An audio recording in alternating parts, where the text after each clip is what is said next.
Birth month nga namin ni Sia. Sunday nga ngayon at naisipan nga naming magsimbang mag-iina. Alas 9 nga ng umaga nang kami ay magsimba. Fast forward na nga tayo mga mare at dahil nga first Sunday of the month, bago nga matapos ang misa ay pinatawag nga lahat ang may birthday at may anniversary ngayong buwan na to para naman i-bless niya. At habang naibe-bless nga kami ni Father dito, yung mga kasama nga namin nagsimba ay kinakantahan nga kami dito ng happy birthday. Bago nga kami lumabas dito nga sa simbahan ay nagpicture nga muna kami mag-iina kaso nga ay hindi kami kumpleto at kasama nga si Nicole no kanyang mga kakwire. Pagka uwi naman namin sa bahay, nagpahinga lang nga ako saglit at naalala ko nga pala may binabad nga pala akong labahin. Inutusan ko na nga lang yung panganay kong anak na siya na nga lang ang magsaing. Yung mga bag kasi ng mga estudyante ko ay napakadumi na kaya naman binabad ko nga yun ng Sabado ng gabi at nilaban ko nga ngayong Linggo. Forward na nga tayo at natapos ko na nga yung mga lalaban ko at naisampay ko na rin. At habang iniin-in nga yung sinaing sa kabilang kalan naman, naglagay ako ng kawali at naglagay na rin ako ng mantika. Nung uminit na nga, nilagay ko na nga yung binabad kong bangus. Kita nyo naman at pagkalagay ko nga ng bangus ay nilagyan ko agad iyon ng takip. At habang nagpiprito nga ako ay gagawa naman ako ng sausawan na request nga ng mga anak ko. Isang katamtamang sibuyas at 2 kamatis nga ang hiniwa-hiwa ko lang at gagawin ko nga itong sausawan. Hiniwa-hiwa ko nga lang to ng mga liliit at pagkatapos nga ay nilagay ko lang sa isang mangkok. Mabuti na lang at hinog na nga yung kamatis na nabili ko kaya naman napakasarap nga nitong gawing sausawan. Nung natapos na nga ako maghiwa ay naglagay lang ako dito ng patis at konting tubig.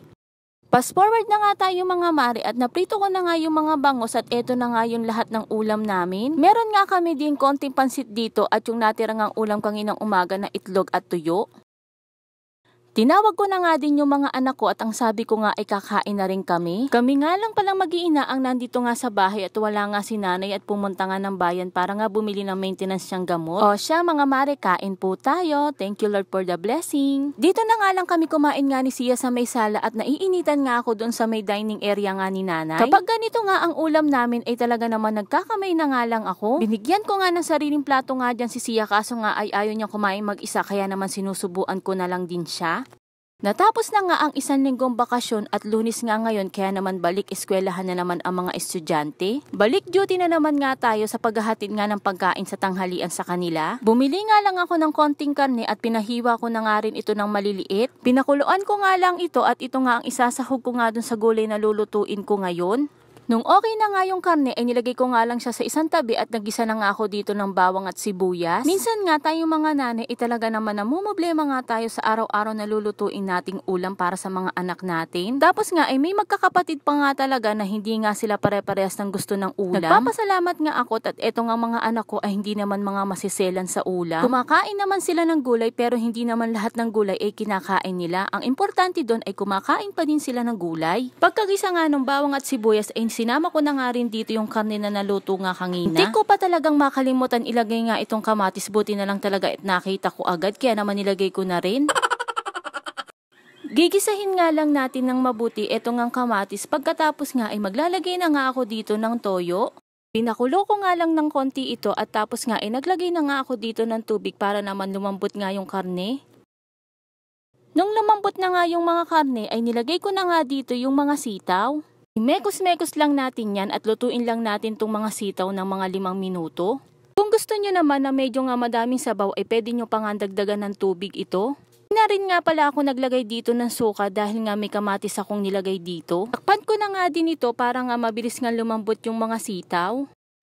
After 5 minutes nga ay tiningnan ko na nga rin itong sitaw nga na niluluto ko at malambot na nga siya. Naglagay na nga din ako dito ng konting asukal. Naglagay na nga rin ako dito ng konting paminta at pagkatapos nga ay hinalo-halo ko lang din ito.